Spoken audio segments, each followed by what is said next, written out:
Hi, I'm Coleen. I'm an alcoholic. Hi, Coleen. I woke up at 2:30 in the morning worried about you.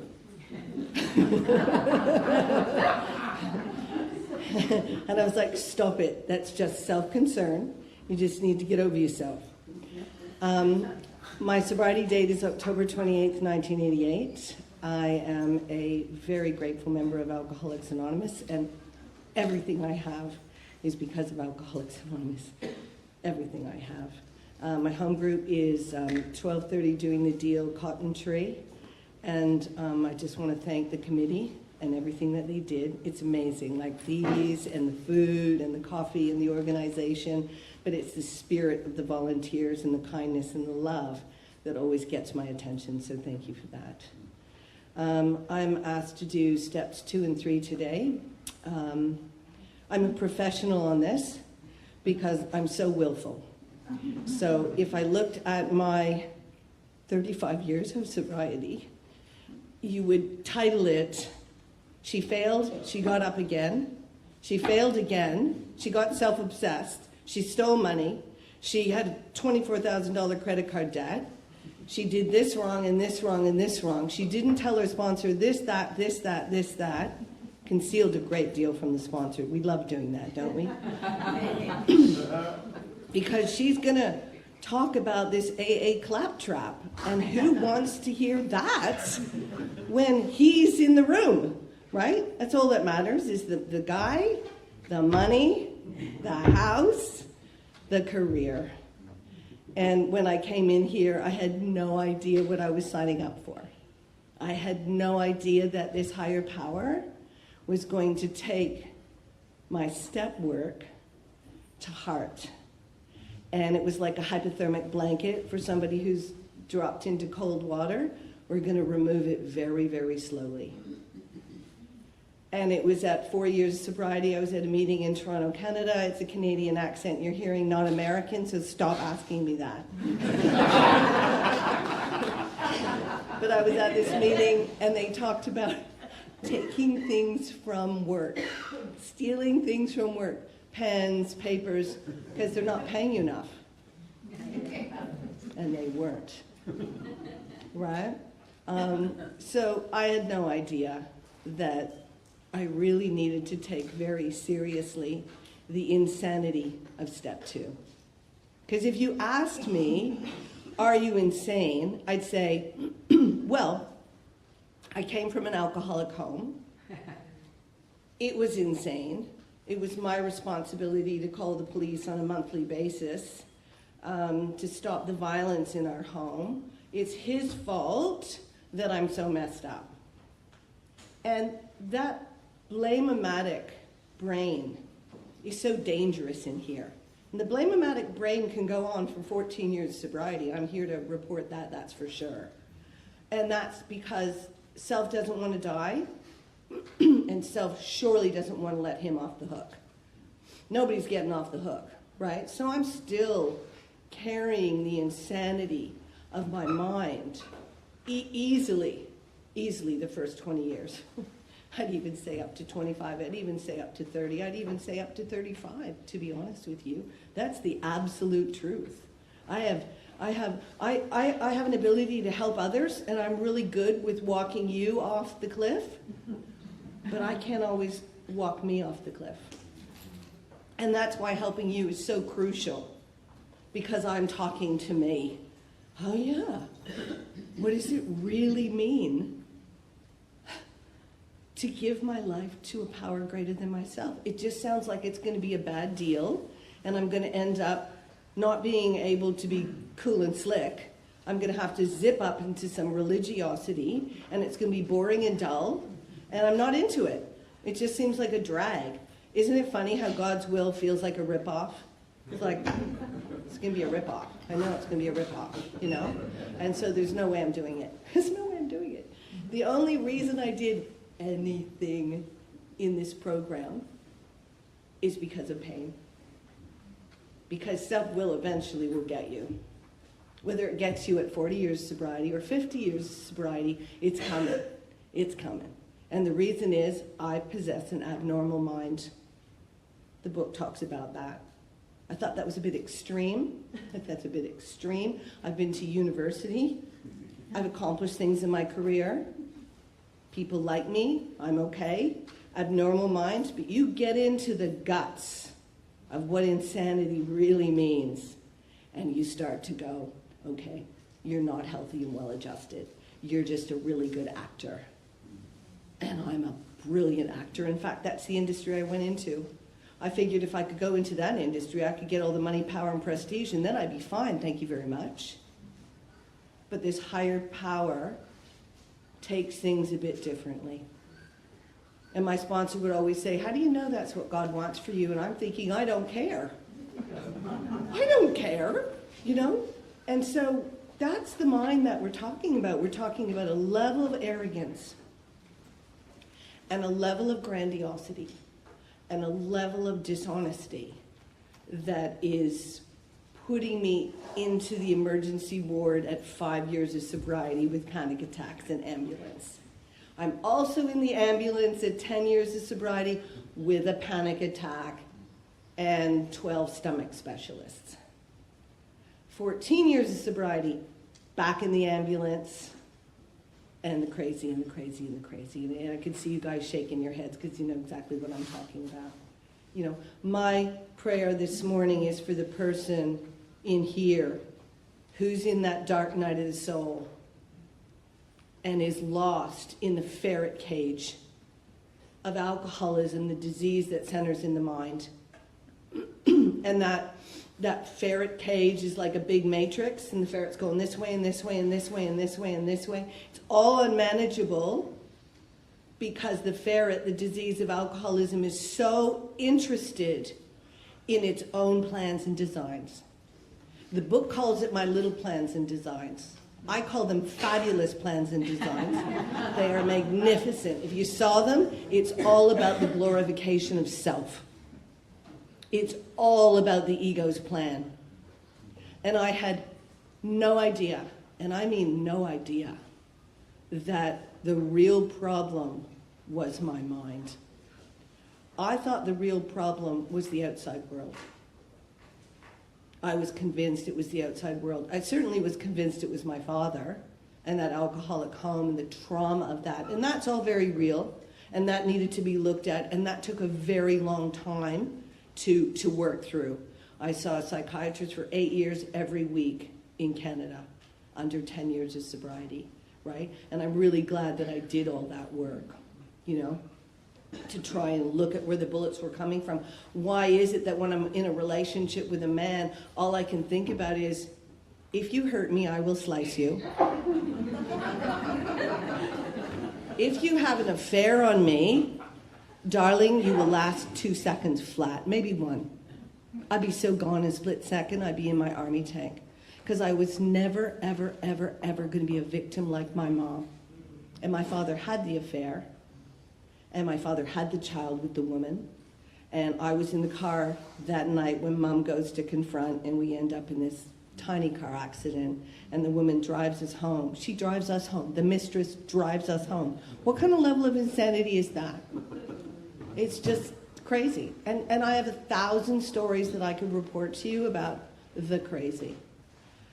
But the most important thing to me this morning that I'm trying to convey to you is the insanity when I come to Alcoholics Anonymous. That's the insanity that's so important to look at.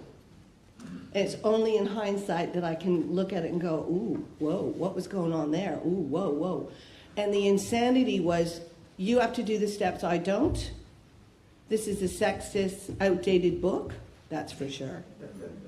Yawn, you know, read a paragraph, yawn, whatever, has nothing to do with me, whatever. Sit in your cute big book studies, go to your conferences. And I always did that, and the reason I did that was because there was always a low-grade fever in me of chronic malcontent. That's the thing that killed me. That's the thing that had me continually searching outside of myself for something, surely something. Or fault-finding. That's insanity. Especially if you love your husband and your mind is watching him. We're watching him, aren't we? watching him. I remember listening to this guy, I forget, Keith L. He's on XA Speakers, and he talks about, that little thing that's watching my wife, I don't think he likes her. And I thought, that is so spot on. That is so spot on. And I could see that. I could see it. I could see it inside. I can feel it inside of me. And you'd think I'd have it together. I don't. My brokenness is so valuable. I finally get that. And I see why the higher power didn't remove all the defects of character, because I am so valuable because of my brokenness. That's what makes me valuable to you. So that insanity of the fault finding, and just a little technique I've been using lately is regarding anybody I'm judging, anything I'm judging, not for me. It's not for me. Whatever you're doing, whatever consciousness level you're at, whatever fear is driving you, not for me. And it's holy. It's so holy, I can't begin to tell you. I had to constantly do that when I was recently in Canada with my brother Danny, who had busted after 32 years. And he's been sober since 2022, December. And he has not made his amends to me. Where are my amends? Where's the part where he gets to say, and do you want to tell me how that affected you? Because I could pretend to be spiritual, but I would sit there for an hour. Now, I'm not silly enough or insane enough to not get absolute sponsorship direction on going into that kind of conversation. I know where I can be strong, and I know where I'm Bambi on the ice. And I am Bambi on the ice when it comes to family members. That's always been my Achilles. That's always been my weakest. Coveting them, needing something from them. What do I need? Why is it not sufficient to just give? It's not, because the peculiar mental twist and the abnormal mind lies to me on a regular basis about what I need to be okay. And that's what I mean about being in AA, asleep, dreaming, I'm awake, being driven by all the crazy things that I do in order to arrive at my ferret's plan to arrive at ease and comfort. It's always been the external world for me. I don't know where I receive the messages, but I just thought, if I can just be perfect, if I can just zip up perfectly, I can avoid criticism. My big terror, criticism. My dad used to say to me, I'd put lipstick on as a 16-year-old, and he'd go, "You're running around like a chicken with your head cut off." That was as though what I heard in that was, you're a failure, you're this, you're that, da-da-da-da-da. And so, an interesting part of the shortcoming is the part that says, oh yeah? Really? And grandiosity takes over. You watch what I'm going to accomplish in the world. I will show you, you are so wrong, buddy. You are so wrong. And that grandiosity and that entitlement is so dangerous, because it's going to drive me to be dishonest. It's going to drive me to be self-seeking. It's going to drive me to be selfish. And I'm going to be full of fear. Why? Because self can accomplish very, very little. Very little. It only takes forever to get this, but the prayer is, dear God, wake me up to the bondage of self. Wake me up to not calling the sponsor. Wake me up to being deluded that I can have meeting-based sobriety. This is what I see all the time. The people who come and ask me to sponsor them, they know very well she's Susie Fundamental AA. They know that, right? They come to me. It's always them that come to me. I always get them, the ones who, meeting-based sobriety, complacency, 7 years sober, never been through the steps, and I just go, okay, let's start. Let's go. Let's go in. And try and come from the angle of somebody who comes alongside people, And so that's the mind that I possess. I have a mind that deliberately manufactures misery, is a chronic malcontent, is restless, irritable, and discontent, is filled with fault-finding. So therefore, the promises of happy, joyous, and free, we will know a new freedom and a new happiness, is that available to me? Hell no. It doesn't matter if I'm 30 years sober, 40 years sober, that doesn't matter. And people can feel that energy. They can feel the energy. Especially people who are well and treated. They can really feel the energy. It's like, oh, okay, all right. You know, and we all know in here who's in trouble and who's not in trouble, because you can feel that energy. And it's not arrogance, not superiority. It's just going, oh, I get that. I understand that kind of pain. Well, you know, Bill Wilson calls it the boy whistling in the wind. Just thinking I can do shallow step 9 amends. Just thinking, you know, the book says intense work with others. My sponsor always says, what's intense, Coleen? What's intense? You know? So, came to believe that a power greater than myself could restore me to sanity. I thought, yeah, I'll pull that in if I need it. I'll definitely pull that in if I need it. And then the shots start to come. And the difficulties start to come. And I'm 14 years sober, and I got it all. I got the husband, I got the white picket fence, had the commercial running on television, had the sports car, I got everything, the external, I got it. I got it. I had sought to get it because I had to have it to be okay, and I got it, and I was still insane. I had to get the internal condition right, and I mean, white picket fence, external. It wasn't going to cut it. It's not going to cut it. The reason it's not going to cut it is because the ego is so clever, it's going to move the goalposts over here. Ego is very ambitious. Off it goes, over there. What about this? What about this? And there we go. Again, back into the restless, irritable, and discontent. And I was in... alcoholism is the obsession of the overly self-obsessed. And I overqualify for that. So when I hit that 14-year mark, I'm in such a depression. I'm actually in a fetal position on the floor going, why won't you give me my way? Why won't you give me what I want? Why? And screaming and crying, and that's what we call a good motive. And this higher power is like, little Kleenex, there's the tears, dear, we'll write, you know, we'll do all this. And the higher power is profound. The higher power is profound. I did not have any of that when I came to AA. It was me sitting in the back, holding onto the chair, and they go, you'll find a new freedom and a new happiness. So I'm going, when? That's a year, 2, 3, 5, 7, 8 years sober, off and on. If it was every day, of course, I wouldn't be here today. But it's not. It's clever. It's just sometimes. Sometimes you're in sunlight spirit, and then whack back here again, you know? And so I have to find another power, not the ferret. And the ferret is so powerful.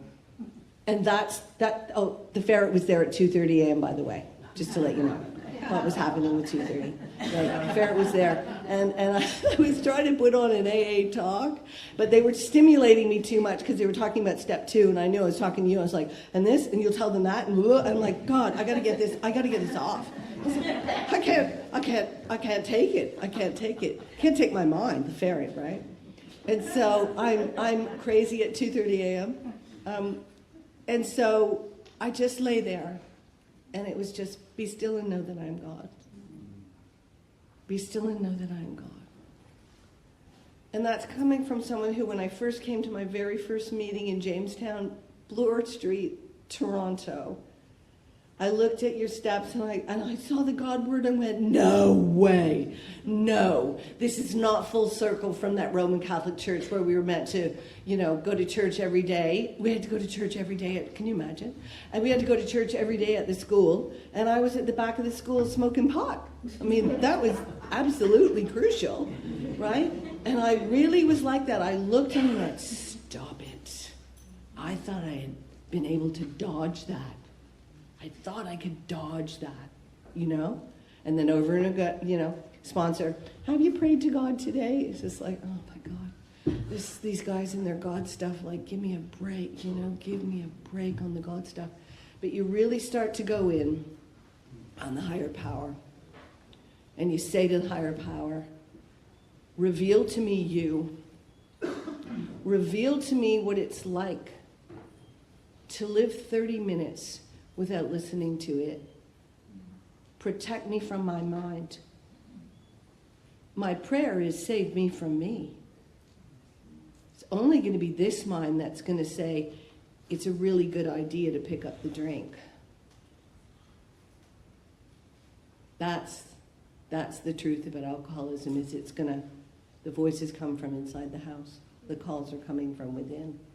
And waking up to that is probably the biggest gift on offer, to try and live in the God mind. And in the God mind, I'm not in the self-will run riot, as much as I can, of course, for what's on offer. But it's like the mind tripping about the future, right? Nostalgia and fantasy are so dangerous. The fantasy about the future, which creates discontent here, and I miss all the gifts here. Why? Because don't you see how fabulous I'm going to be in the future? And the nostalgia is deadly. The nostalgia has been deadly for me, absolutely deadly for me. Because that's a good motive, isn't it? It's not to say we don't have memories, the sweetness of, oh, I love that song, reminds me of mom. Oh, I love that song, reminds me of my brother, my dad. All that stuff's going to go down. But how much time am I spending in the nostalgia? Because the nostalgia turns it into a better place than here. And it's filled with delusion. And it's lethal and dangerous, because whoever's in front of me is not going to be wonderful to be with, because I'm back in whatever year I'm in with the person who back then, pumped up with alcohol point of view. How can anyone compare to that level of insanity? So therefore, anybody sitting in front of me, they're boring me, because you're not like Stefan in 1989. Sorry, honey. Yeah, sorry. But you know what I mean? It's that dangerous, dangerous mind. It's a dangerous mind. Okay. So what's the good news? The good news is we can recover from a hopeless state of mind and body. Body, the panic attacks. Body, the stomach specialists. Body, the tension, headaches. All of those things are connected to alcoholism. The stress attacks are connected to untreated alcoholism, without a shadow of a doubt. I have a PhD in this one, right? And so I move into the step 3 territory, and it says, am I convinced that a life based on self can hardly be a success? Okay, so I just reported to you how much I know about that, right? I'm still not convinced. There's still something over here that goes, but if you could just as soon as the word just is used, anything just a little bit of, there's the alcoholism right there. I'm going to dress it up so that Coleen just has a tiny little demand. It's just a tiny little demand. It's not a false dependency. It's just a tiny little demand, right? And that, am I convinced that a life based on self can hardly be a success? Oh boy, am I convinced. Oh boy, do I know, without a shadow of a doubt, I cannot wrest happiness and satisfaction out of this world. I absolutely can't. I know that. I know that at depth. I know that because I've had so much pain and suffering around it. I'm exhausted from being me. I'm so exhausted from the ferret, from the thinking, from the crazy. I have got to turn to this power. And I know step 3 is only a decision. I get that, and we have to do the rest of the steps. I understand that. But when I go into that step 3, and I start looking at that step 3, it talks about, how I'll use charm to get my way. And if not, you'll see the other me, and she's a bully. Bully, cajole, bully, cajole, bully, cajole, bully, cajole, control, all that kind of thing. Really, really look at that page 60, 61, 62 stuff, and you really get into the guts of that. And the show ain't coming off. What's the ferret show? That's the problem. It's not the universe. It's not the show for the universe. It's the show for self-glorification. It's the show for self-safety. I know where my security has to come from. It has to come from you affirming me. It has to come from the money. It has to come from the career. It has to come from the house. It has to come from the family. It has to come from the friends. Surely it can't come from God. And this is where the clever sponsor says, all right, write down the 5 most important things of your life. What are your priorities? It's never a better relationship with God. That's number 1. Any sponsor I've terrorized over the past 3 weeks with this question. So, if you wrote down 5, what would it be? You know, and it's like the job success, but you're pretty successful already. It's not enough. Oh, that would be greed. That would be greed. And we're in the world to play the role God has assigned. Start to take the literature really seriously. It seems like AA claptrap. It's not. It's a ticket to the lottery. Because that lottery doesn't need the lottery. It's not obsessively walking into that newsagent. God's got me. And what the sponsor would always say is, okay, so this is a problem, and it's very real that it's a problem, but it's not reality. It's very real that it's a problem, but it's not reality.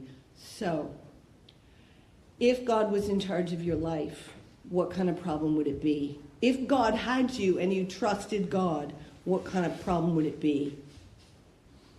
Of course, the clever sponsee answer is, it wouldn't be a problem when I secretly still feel and think that it is. And I can be inventoried up. I can have written all I can be so clever with the big book and do everything. And still there's that doubt. Doubt. That's the issue. And I remember the day my sponsor said to me, and she's not usually very bossy, although she has a reputation for it, but she really isn't. If anybody's heard of Katie Parker on Exit Speaker, Charlie Parker, her husband, they do a lot of stuff together, and she's amazing. She's profound. I've had her since 2008. And she said to me one day, she said, "You've got to stop doubting the power of God." Whoa, that's giant. And it was almost like the higher power was saying this. It was just one of the, those moments, those turning points. It was a turning point. Because I knew that's what I was doing. Why was I doing that? I was doing it because my mind was still anchored to the material world. And this is the world of the spirit, which sounds woo-woo. But imagine being in the material world and not being driven by it. That's not woo-woo, is it? That's extremely grounded. That's clear. That's like when Jack in the office is saying, whoa, because he's heard I'm in AA. I can look at Jack and go, Jack, do you have a problem with alcohol? Because you keep mentioning it. I never knew I could be strong like that. All I ever did was kowtow to everybody. I was terrified to confront, terrified to have a voice. And there's been things that I've had to have a voice about that I was shaking in my britches. I had to confront my father when I was 8 years sober about stuff that had happened. And I recorded the whole call, and the whole call is like an alcoholic call. He's trying to get out of it, and I'm bringing him back. Okay, Dad, let's come back to this point. And then I asked for what I wanted. Who knew? Not in an aggressive, egotistical manner, but I asked for what I wanted. And I said, Dad, I need you to say how wrong you were to be passed out on that couch when all the other stuff happened. I need you to say that, how sorry you are, how harmed your 10-year-old daughter was. I had to say that. That was brutally hard. But I was so proud of me. Because I had self-abandoned all the time. It's not that I didn't have grandiosity and all the crazy egomaniac, all for sure. But there was a lot of self-abandon that would go on. And even today, if I'll be in a situation and I'll just hold my ground in a spirit of neutrality, hold my ground, and I'll just go, you didn't self-abandon. That's really good. You didn't tell the guy who said something inappropriate to you, hey, ha. I didn't. It's like I'll look at him and go, what did you say? Say that again? That's a really good technique, by the way. Somebody says something inappropriate. Spirit of neutrality, God's got to be in this. Because if the pain body's in it, I'm in trouble. But spirit of neutrality goes, say that again. Allow silence to fill the air. It's so uncomfortable. Oh my God. And it's not that I'm out there confronting all the time, but if something really wraps me, I'll have a little bit of a voice. It's a very big deal for me to have a voice. My husband would probably say, darling, you have a voice every day, 24/7.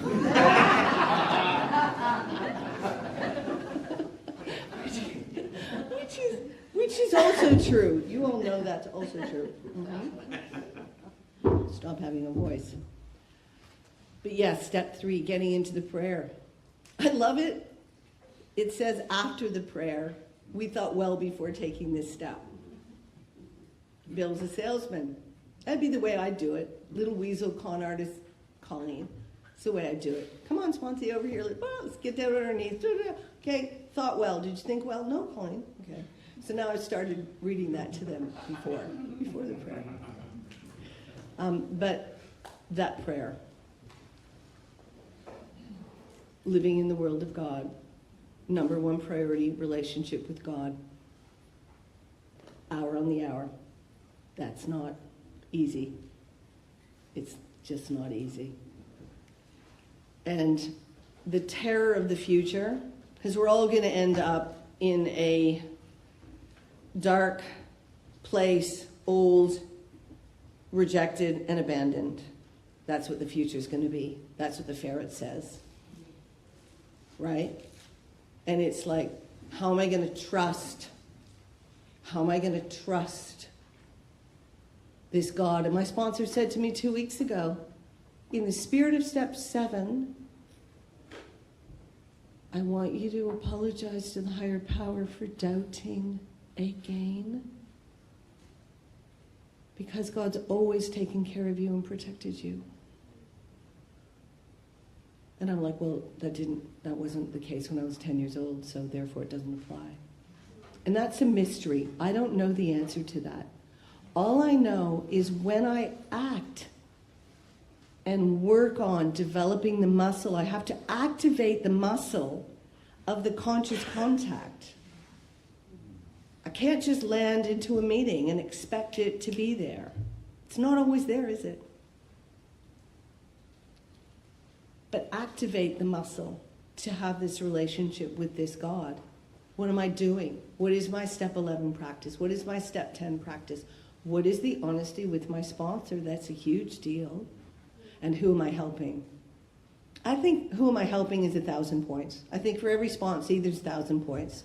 And get more relationship, more conscious contact, more, I don't know. I think that if I was the big, great creator of the universe, that's how I'd set it up. Don't you reckon? Reckon, that's very Australian terminology. Canadians freak out. They're like, you're so Australian now. And I go, they keep telling me I'm Canadian. You know? But that's how I'd set it up, so that it was for the service of everything. And the little prayer when I go to the party or the AA conference and I walk in afraid, or in the army tank, the prayer is, how am I a producer of harmony? What is my energy?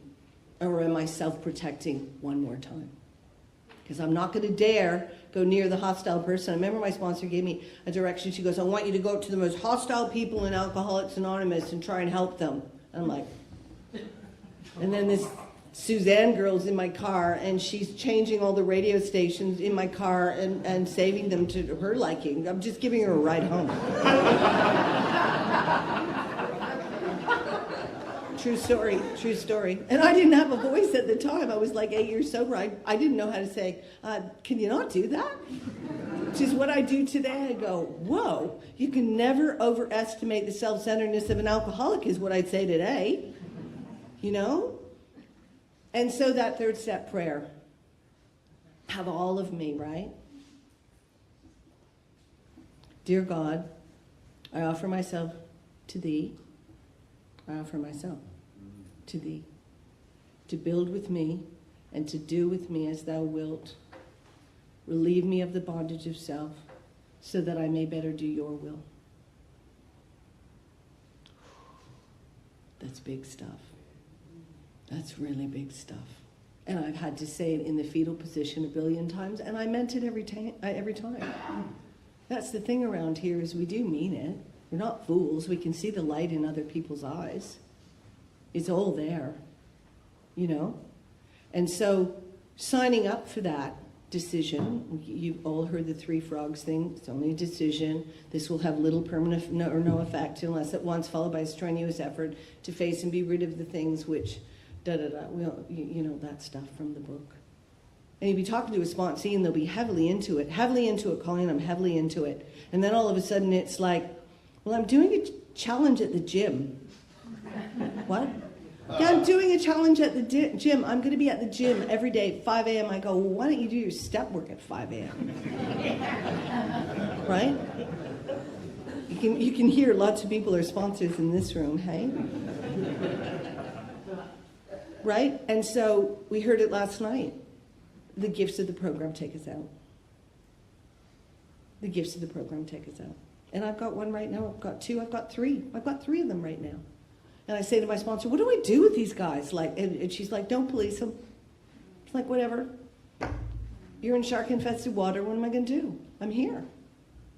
You need the shark-infested water. Apparently, you need to have your leg bitten off in order to limp over to the step 4 and get some stuff done. I'm someone who was fired from 17 jobs. Imagine that, 17 jobs. Coleen, you're not a team player, you have to go. Why am I not a team player? Me, it's all about me.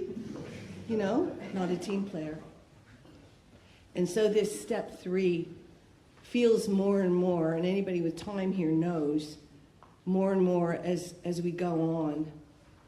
The book, you could open anything, and you just look at it. There it is. It sounds simple. That's a spiritual concept, isn't it? Sounds simple. It does. Sounds simple. And yet, it's going to cost me everything because it's going to be the death of self. What does that mean? That's good news. Sounds terrible. It's death. No, it's not. It's great news. Please, someone destroy the ferret. Put him out there. Put him over there. Get him out into the woods. Get him out of my head. It's driving me crazy. And he's got rabies. You don't have rabies in Australia. But we have rabies in Canada, and let me tell you, the foaming mouth with the teeth is not good. It's not good. It's not good. And that was not the ferret I had at 2:30 in the morning because I'm recovered. You know? But sometimes I'm not. Sometimes I'm in so much fear, I'm desperately calling my sponsor. Just going, and she's just like, what is it like to live in the present moment? Not glimpses of the present moment. What is it actually like to live in the present moment? Ask God for the power to live in the present moment. Ask every minute. Feel your mind going off into the future and go, God, my mind's going off into the future now. Please remove these thoughts. Please help me. Please let me see your day. And then all of a sudden you see the bird. Or all of a sudden you see in the grocery store the man's eyes and God's pouring out of those eyes. Aren't there times like that where you just sit back and you're like, I love a complete stranger? Because you can see it, because you're in the world of the Spirit, and in the world of the Spirit, we're all one. I always thought you were the enemy. You weren't only the enemy, you were judging me negatively. It was never good, never good, never good. In the time I have left, I'm going to tell you about where the power of God, coming to believe yet again in a different folder, happened for me. trying to live in the will of God, in the unforeseen strength and the Spirit of God in my life. And I'm laughing because I have 6 pages of notes for you, and I haven't looked at them. See, I didn't need to be flipped out at 2:30, did I? Hey, plenty to say. Every report card. Colene's a good student, but she talks too much. And they pull me aside, and I go, but I get my work done. She goes, yeah, but the others who sit around you don't get their work done. I get it. So, my mother was always the most cherished being in my world. I didn't have a bad relationship with her. We were divinely crafted for each other. We were soulmates. It was such a gift. And in 2012, she gets motor neuron disease, ALS, Lou Gehrig's disease. And this is a woman who always seemed to work for God, had lived and tolerated my father all those years. And I just thought, what kind of God have we got here? She didn't even steal the Corvettes hitchhiking like I did. She didn't even go to the jail like I did. She didn't even commit all the adultery like I did. She didn't have all that soiled sin on her like I did. She was Mom. She was a woman of God. And she gets ALS. And he doesn't. He keeps drinking. And I'm like, what? Well, no wonder I doubt God. Do you ever have an argument with your sponsor? And I've said, my ego would like to talk to you. She goes, so anyway, I'm destroyed by her diagnosis. I can't breathe. I'm also in Australia. She's in Canada. I can't breathe. If someone said, do you want us to shoot you now? I would have said, yeah. Because I couldn't bear the pain. I could not bear the pain of what I knew ALS was going to bring her through. And all of us on that ride with her. And it was horrendous. And so, good sponsorship said, okay, your prayer is going to be, I have unforeseen strength and a calm spirit. When you go to Canada, you're going to bring harmony. Even though you've got alcoholism woven through the entire family and you've got your dad still drinking, you're going to go there and you're going to be the best example of the big book they ever see without mentioning it. Don't mention it. And don't try too hard. That also is sus, isn't it? Yeah. When somebody's got flowers growing out of their head, I'm like, I don't know. Right? And so I go back to Canada, like, I'm such a mess. Like the man who's checking the carry-on luggage, I'm crying to him. And he's going, God will be with you, you will be okay. And I'm like, what's going on here? Like, it's just bizarre, the things that happen in this world. So I go there, and it is horrible because she can't speak anymore. She has to write. But I now have everything she ever wrote. For 4 months of taking care of her. We never know where the negative's going. Don't be fooled by the ferret. Right? And my dad, I didn't know what to do about him. And my sponsor said, every week you're going to pick him up and go for coffee. Mom can't have coffee. No, but Dad can, so you're going to go. Oh my God. All right, so we pick Dad up every Wednesday. It's heartbreaking where we pick him up because we're at the end game of alcoholism. And he's in that horrendous apartment. It's a nightmare. And every time I drive into that parking lot, my throat, I can't even talk. I can't even breathe. And he comes out with an apple pie that he made. And he doesn't even bake. And he comes out with this apple pie and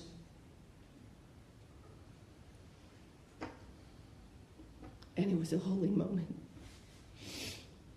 And we had to pick him up one day when he went to the dentist. And this is alcoholism endgame. Alcoholism endgame. I got 2 minutes to wrap it up. So I won't tell you what happened to his tooth at the dentist, okay? But he's in the back seat and he's got gauze and blood, and he's got his Canadian hat. Like you see in the movies, that's my dad. You know, hunter, fisher, that's my dad. There's nothing fancy, nothing fancy.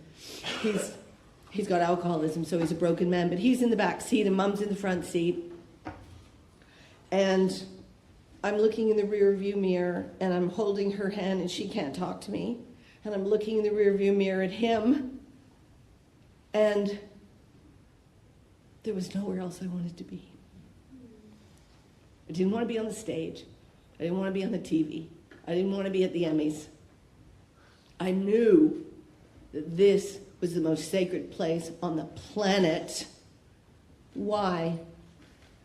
Because I was unconditionally serving and I wasn't thinking about me.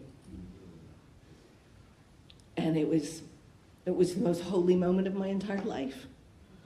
Past the wedding day, when Dad wouldn't walk me up the aisle and told me he was broken down on the highway. Past having a child, the holiest day was that moment in that car with those two, knowing it was on loan, and knowing this was the will of God. The will of God is not always flowers growing out of the head. The will of God can be brutal. But when the will of God is active, the brutality doesn't matter. I'll leave it at that. Thank you.